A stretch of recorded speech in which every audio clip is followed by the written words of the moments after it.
우리에게 주시는 하나님의 말씀 고린도후서 12장 1절에서 13절까지 말씀입니다.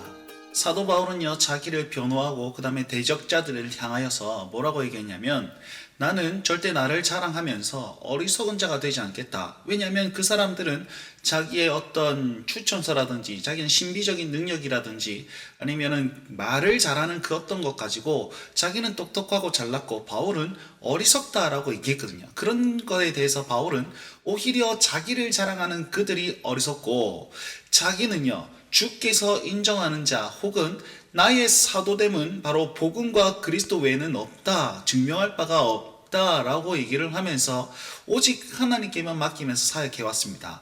그런데 오늘 1절 말씀해 보시면, 무익하나마 내가 부득불 자랑하노니 주의 환상과 계시를 말하노라, 이렇게 얘기합니다. 자, 무익하다 그렇습니다. 이거는 굉장히 나에게 유익하지 않다. 그리고 그러나 부득불 어쩔 수 없이 자랑한다. 그 이유는 뭐냐면 바로 대적자들이, 너희들이 나를 믿지 않았기 때문이고 너희가 나를 이렇게 만들었다라고 얘기합니다. 11절 말씀입니다. 11절 말씀 보시면, 내가 어리석은 자가 되었으나 너희가 억지로 시킨 것이다.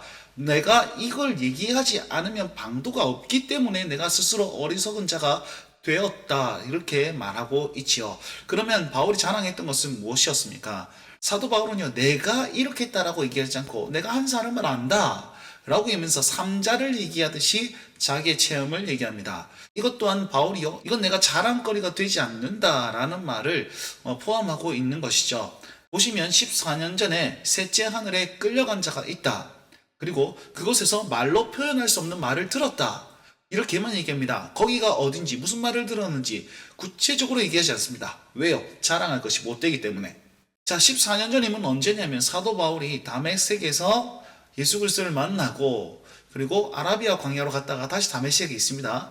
거기에서 유대인들의 핍박을 통해서 그 광주리에 내려서 도망가게 됩니다. 어디로요? 고향인 다소로 가게 됩니다. 거기서 얼마간 있었는데 막 다소에서의 그런 어떤 체험을 얘기하는 것 같습니다. 사도 바울이 부득불 이렇게 자랑하는 이유는 두 가지입니다. 첫 번째는 말씀드렸습니다. 너희들이 그렇게 나를 만들었다. 그래서 이렇게 표현하죠. 내가 이런 사람을 위하여 자랑하겠으나, 이런 사람들이 누굽니까? 바로 외모를 자랑하는 자들, 거짓 사도들, 그리고 그들에게 미혹된 사람들에게는 내가 이것을 자랑한다. 그런데 나를 위하여서는 이걸 절대로 자랑하지 않고 나는 오직 약한 것만 자랑할 것이다, 이렇게 말하고 있습니다. 이 환상과 계시는 하나님과 개인의 관계이지 드러냄으로 말미암아서 유익을 얻지 못한다는 것을 이렇게 말하고 있습니다. 사도 바울은 이런 체험을 했으나 그럼에도 불구하고 내가 자랑할 것은 약한 것밖에 없다, 그렇게 결론을 짓습니다. 결국은요, 이 셋째 하늘에 끌려간 그 경험, 하나님의 그 말할 수 없는 말을 들었던 그것은 이것을 자랑하기 위함이 아니라 약한 것을 더욱더 부각시키기 위해서 가장 높은 것을 얘기하는 사도 바울의 그런 표현입니다. 사도 바울은 그 뒤에 하나님께서 나를 자만하지 않게 하기 위해서 육체의 가시 곧 사탄의 사자를 보냈다, 이렇게 얘기를 합니다. 육체의 가시는요, 무엇인지 정확하게 알 수는 없습니다. 몸의 질병이거나 아니면 사탄의 사자라고 그랬지 않습니까? 이 사자라는 말은 그 전달자, 이렇게 인격적인 표현이란 말이에요. 그래서 관계적으로 좀 힘들었지 않았을까, 이런 주장도 있습니다. 근데 무엇이라는지 정확하게 나타내지는 않습니다. 육체의 질병이라든지 아니면 그가 당한 고난이라든지 아니면 대적자들을 향한 어떤 피해라든지, 그거 모두를 포함하고 추측할 수밖에 없습니다. 아무튼 그런 신령한 경험을 한 바울이 자만하지 않기 위해서 하나님께서는 이런 가시를 주셨다고 그랬습니다. 여기서 자만이라는 단어는요, 과하게 높여진, 뭐뭐보다 뛰어난, 이런 뜻을 포함하고 있거든요.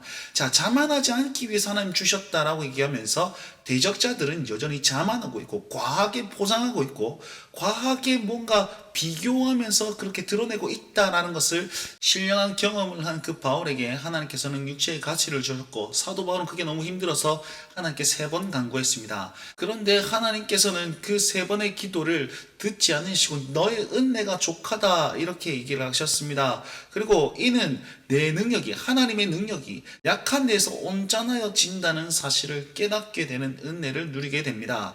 자, 이것은요, 예수 그리스도의 십자가의 구원의 원리와 똑같습니다. 사도 바울이 3번 주께 간구하였다고 그랬죠. 예수님께서 겟세마네 동산에서 십자가의 고통 고통을 기억하면서 3번 하나님께 간구했습니다.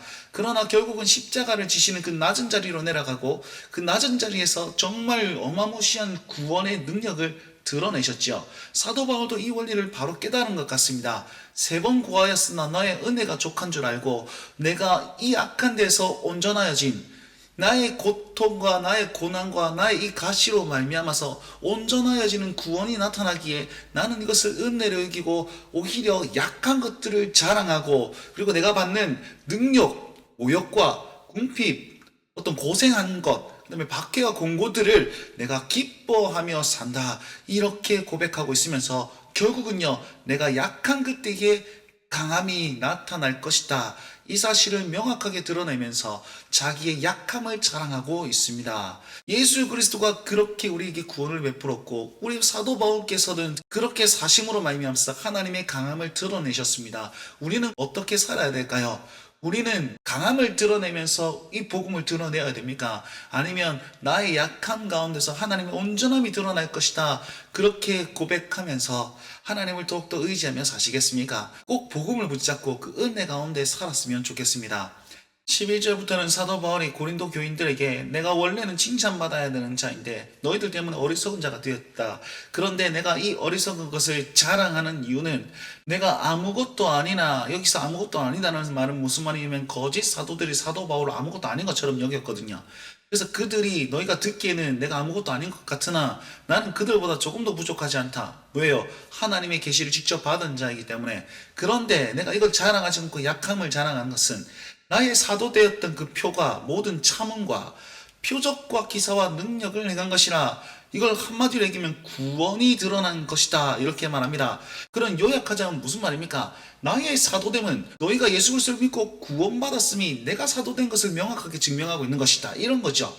그래서 나의 참음은 나의 약함을 얘기하는 것이고 표적과 기사와 능력은 하나님의 강함, 하나님의 능력을 나타내는 겁니다. 나의 약함으로 말미암아 하나님의 능력이 드러나서 내가 온전해지는 역사를 여기서 이렇게 적용하고 표현하고 있는 겁니다.